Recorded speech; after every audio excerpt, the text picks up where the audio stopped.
welcome everybody to our next lesson here. Our next president, as you can hear, is JFK. Here's his commercial. In 1960, JFK is running against Richard Nixon.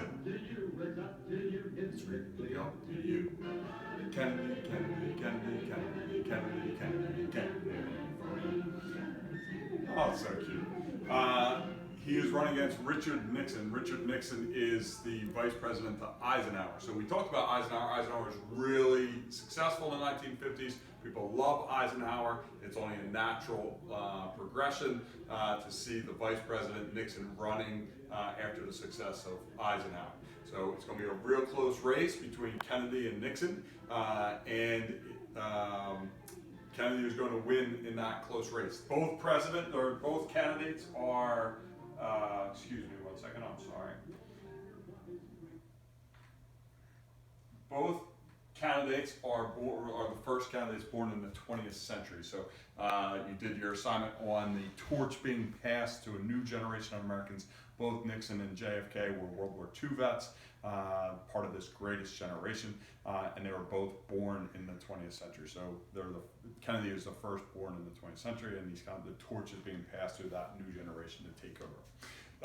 Kennedy is going to change our policy of massive retaliation. You see, I have the Jenga game back.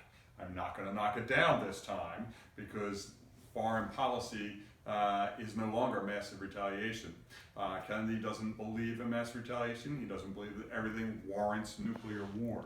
Good example of what happened was in 1956 in the country of Hungary. There was a rebellion against the communist leadership. They were called the Hungarian Freedom Fighters. What a great name. The Hungarian Freedom Fighters. They asked Eisenhower for help. Eisenhower said, that's not the policy. The policy is we can't allow communism to spread. You're already communist. There's nothing in there that says, what do we do with a country that's already communist that wants to become a democracy? Mass retaliation did not allow Eisenhower that flexibility. That's why Kennedy is going to change it to flexible response. The positive is that we are going to be, just what it's called, flexible in our response. But the negative is that, once again, our Jenga game is back, meaning that Khrushchev is going to start testing JFK, the new leader, and we're going to have some mixed success here with Kennedy. So the first place that we're going to be tested is in Cuba. Cuba, what is known as the Bay of Pigs. The Bay of Pigs is, you can see, a little inlet of water that looks like a pig's snout in Cuba. And we're going to try to overthrow this guy, Fidel Castro. This is Khrushchev giving Castro a big hug. Castro in 1960, after overthrowing the regime of Batista in Cuba, starts looking at possible communism ties.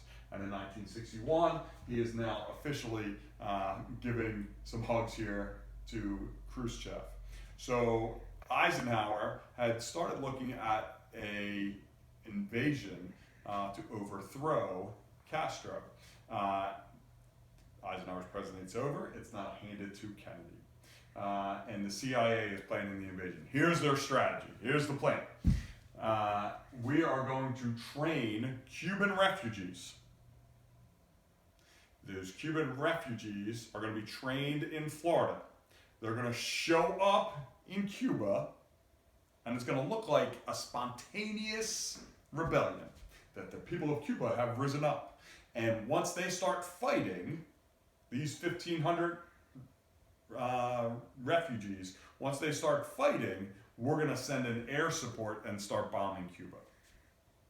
But it's got to look like we didn't start it, right? So we train the refugees in Florida, and they show up on the beach at the Bay of Pigs.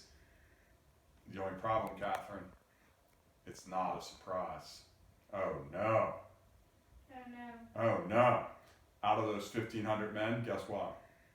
Some of them were Castro's guys pretending to be refugees. So when they showed up at the beach, there's Castro and his men waiting for us. That's a snitch. It is a snitch. So what does Kennedy do? He's got to make a decision here. If he sends in air support at this time, he can protect his guys, the 1,500 guys, right? But if he, or he can choose not to send in air support. Because remember, he's got to make it look like it was a spontaneous rebellion and we're helping. If these guys show up at the beach, Castro and his guys are waiting for him, and then we send in airplanes, does it look like that Cuba was acting spontaneously? No, right? So what does Kennedy do? Does he send in the air support? No, he does not. He figured that he can't send an air support because if he does, then could Khrushchev go after Berlin? Could we start World War III? This was supposed to look like a spontaneous invasion, and it totally blew up in his face. Are there going to be some people mad at JFK? Yes, who? People who support him. People that support who? America. Right, the people that supported the invasion. There's 1,500 guys, minus the snitches, 1,500 guys who were trained for months with a promise that once you start, America will be there for you.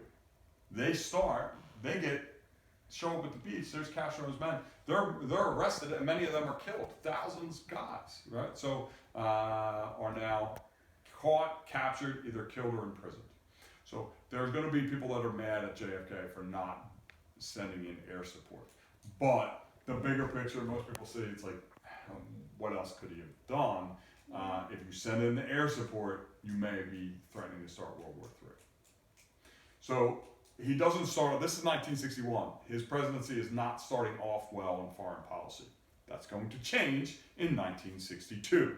Next up, we have the Berlin Wall. Pretty much overnight, Russia builds a wall, the Soviet Union builds a wall between East Berlin and West Berlin. They argue, we are building a wall so that you, West Berlin and the United States and democracy, stop stealing all our ideas. See, we're geniuses here in communism land, and you keep looking into our stuff. So we're going to build a big wall to stop you from seeing it. Reality is that that's not what the wall's for. The wall is because a lot of people in East Berlin were escaping into West Berlin. And once they get to West Berlin, they can get out to West Germany and into democracy, into freedom, into capitalism. So it was not about keeping people from stealing their ideas. They were trying to keep people from leaving, from escaping. What can Kennedy do? Can he knock down the wall? No. Why not? It'll make Germany mad. Germany mad? Or Russia? Russia mad, right. It'll make Russia mad. Number one, they may just build up the wall again. Number two, they're allowed to build a wall even though it's keeping their guys in. Remember, we can't let communism spread. This isn't spreading communism. It's just building a wall, separating the two. So he decides not to do anything in terms of knocking the wall down, nothing physical, but there he is here. He's going to go to Berlin and he's going to give a real famous speech at the Berlin Wall. So let's watch our Berlin Wall speech for a second here. And what you'll hear, or what you heard first, I'm not going to play, is he kept saying, those that believe communism is the way of the future, let them come to Berlin. Meaning, look at the difference between West Berlin and East Berlin. Look at the economic success of West Berlin versus East Berlin. Look at the freedoms in West Berlin versus East Berlin. Look at the way people are living. If you compare West Berlin to East Berlin, there's no comparison. West Berlin is just so much more successful economically in terms of freedom. So he kept saying over and over in his speech, let them come to Berlin. And then he finishes his speech, we're going to watch for a second, where he wants to say, like, all free men, like all of us, right? Anyone who believes in freedom, in democracy, in individual rights are people of Berlin. So he is going to end his speech with this famous line. Here we go. All free men, wherever they may live, are citizens of Berlin. And therefore, as a free man, I take pride in the words, Ich bin ein Berliner. And you hear everybody cheering. So he ends his speech, I take pride in the words, Ich bin ein Berliner. What does it mean? I'm a Berliner. I'm a Berliner, meaning I am from Berlin. Even though I'm, obviously he's American, because I'm about freedom, I'm about rights, I am one of you. And we're not going to let you down. And people are worried, right? People in West Berlin are worried, like, what are they doing with this big wall? They have guards up there. They're killing people. Whoever tries to travel from East Berlin to West Berlin, they're going to shoot them. People are not going to see their family members. If I live in West Berlin and I have a brother who lives in East Berlin, I may not see them ever again. And in fact, that's what happens. Many of them don't. There's a little bit of silliness in that line. And somebody has way too much time in their hands, but let's see.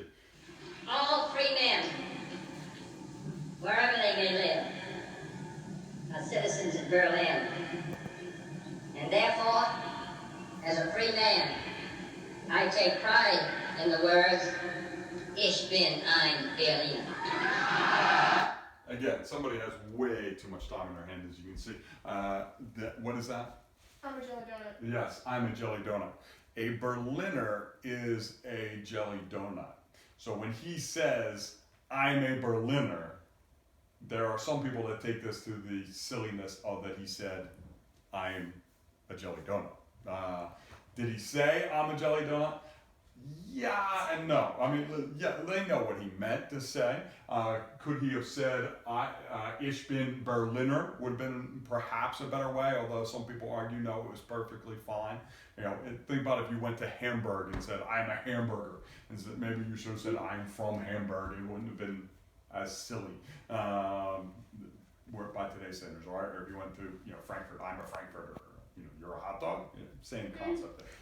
So it's a little silly that you may hear that with that. All right. So the last one, his shining jewel though, is the Cuban Missile Crisis. In October of 1962.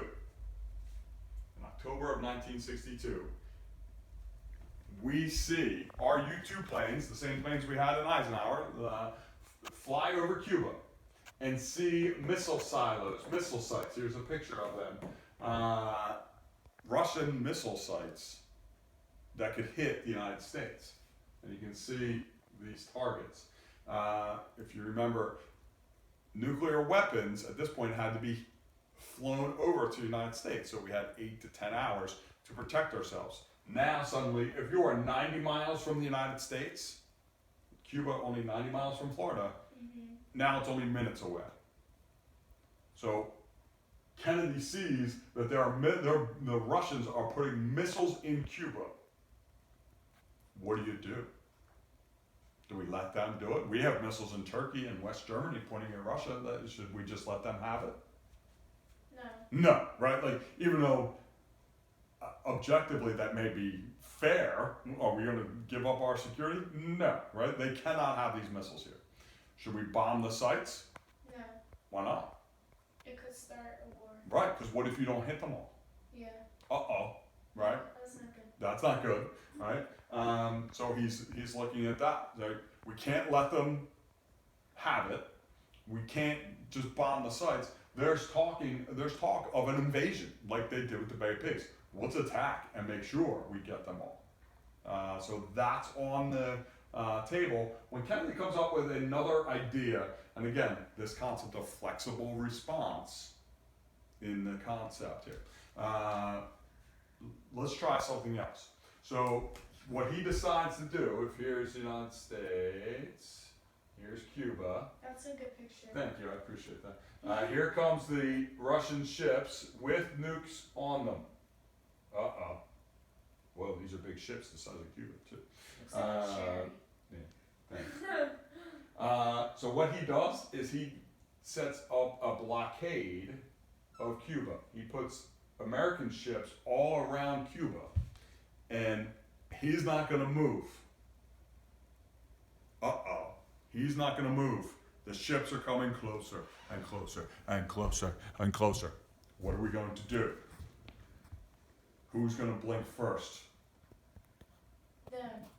Right? That's what we're worried about. They're not planning on blinking. We're not moving. At the last second, this is 13 days this goes on. At the last second, a deal is made. Bobby Kennedy, which is JFK's brother, is the Attorney General. He negotiates with a Russian official, and they come up with an idea. And we were playing Jenga here. It's kind of like the difference between flexible response and the Truman Doctrine. It's like we're going to put some pieces back in to calm us down. We are in the brink of war, and instead, what does Kennedy do? He's going to make a deal. We promise that we will not invade Cuba. We'll let Castro stay in power if you promise the Soviet Union to take those missiles out. So you're kind of calming the war, calming the Cold War. This is the closest as we got to the Cold War to getting hot. At the last moment, Russia pulls those missiles out, turns around, and takes the missiles out of Cuba. If we promise not to, or we're going to take our missiles out of Turkey in 6 months, which by that point, those missiles in Turkey are obsolete anyway, and we promise Castro can stay in power. So one last thing. It's October of 62. As we know right now, in 2020, people start talking about the next election cycle. In the fall of 1962, they're already starting to think about 1964. Kennedy's going to run for re-election. He knows that while this was a shining jewel, right, he did well. He negotiated the Cuban Missile Crisis, found compromise.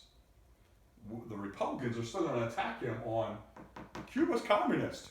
You let Cuba fall to communism during your time, and you're Castro staying in power. This is you're putting us at great risk. So Kennedy and his brother say, we got to go find another country, another communist country, go kick the crap out of, to showcase that we're not soft on communism. Now, since we can't do it in Cuba, what's another country that's communist in the 1960s that we can send military personnel there to show that we're tough? Tommy, you know? China. No. Good guess.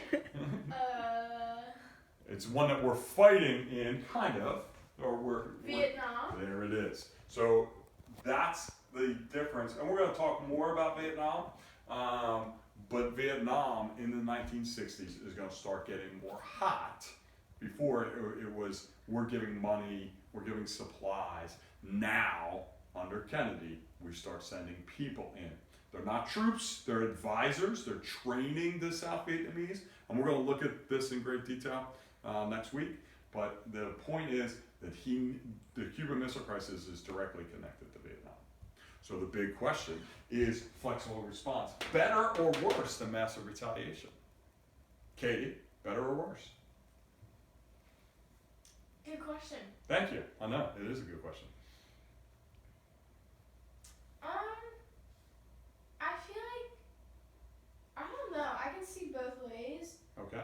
but I feel like it can be worse because, like, for massive retaliation, they were able to, like, stop communism. Excellent, right? So if you're looking at from massive retaliation is better, we didn't have a 1, a 2, a 3 under Eisenhower, right? Like Eisenhower said, you do anything, we drop a bomb on Moscow. So we didn't have any of this testing, right? Yeah. So you could certainly make the argument massive retaliation is better.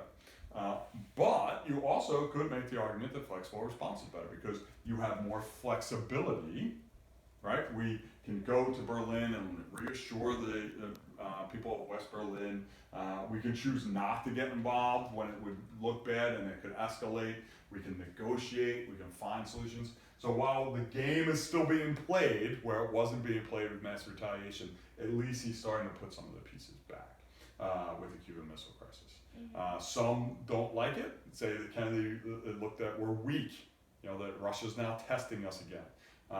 Others are saying he's trying to find negotiation and peace. I love the one line in his inaugural address. Let us never negotiate out of fear, but let us never fear to negotiate. Whoa, that's good. All right. Until next time, thank you for tuning in.